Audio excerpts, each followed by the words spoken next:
Ito po wala po kong i-exclude. Maski mga kamag-anak ko, mga ibang pinsan ko na medyo bata pa,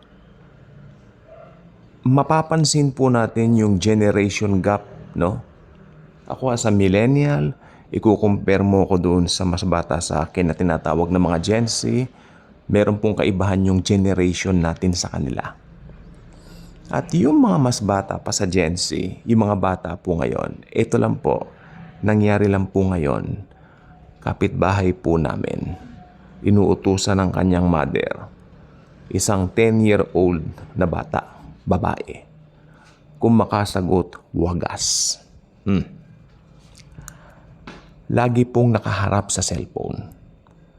Ako, I'm nothing against cellphone. Ito po ang ginagamit natin para maiparating ko ang mensahe ng Panginoong Hesus sa inyo. Depende kung paano mo ginagamit. Yun ang question.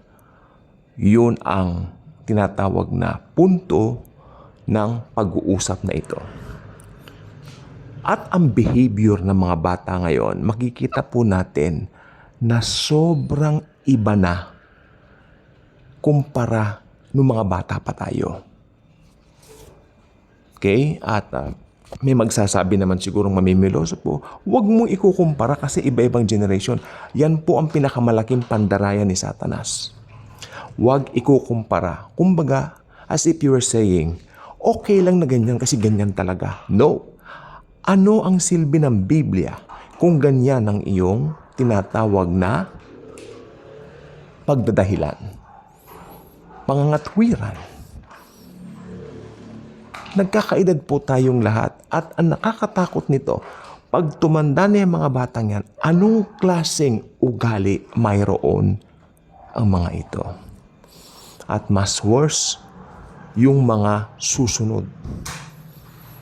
Ang nakikita ko pong pinaka-problema dito ay yung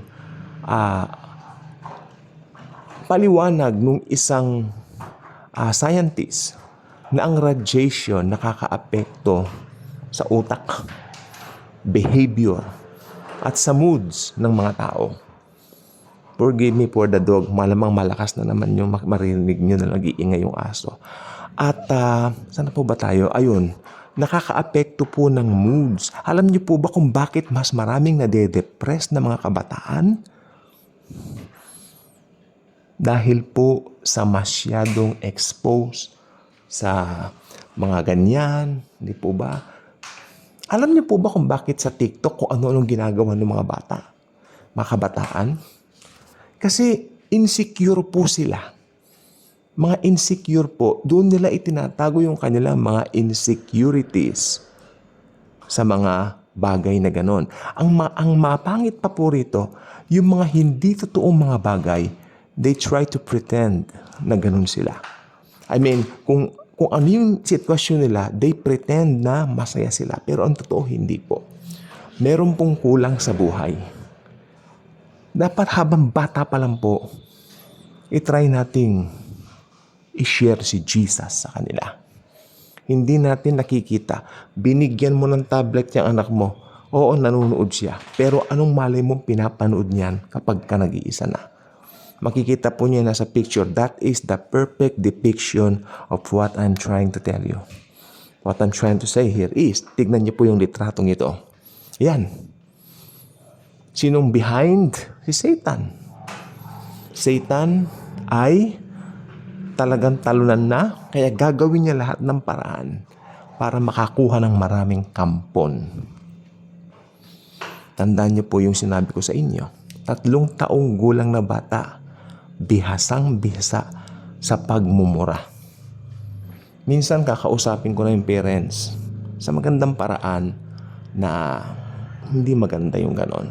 Christians, meron tayong katungkulan sa ganyan. Huwag tayong nagbibingi-bingihan. As if parang wala, sapagkat talagang meron. Ang ating mga anak, ito pong mga ito ay dapat binabantayan natin. Dahil kung hindi, makakalakihan nilang bagay na yan at mahirap na silang ipakilala sa Panginoon pagdating ng araw. I mean, should I say, mahirap nang ipakilala si Jesus sa kanila dahil ang kanilang isip ay punong-puno na ng mga fake at ng mga hindi totoong bagay. May sinabi ang Biblia, whatever is pure, whatever is true, dwell on these things. Okay? So we have to dwell on the truth of Jesus sapagkat yan lamang po ang tanging mananatili. Good night po sa ating lahat, and Jesus truly loves us all.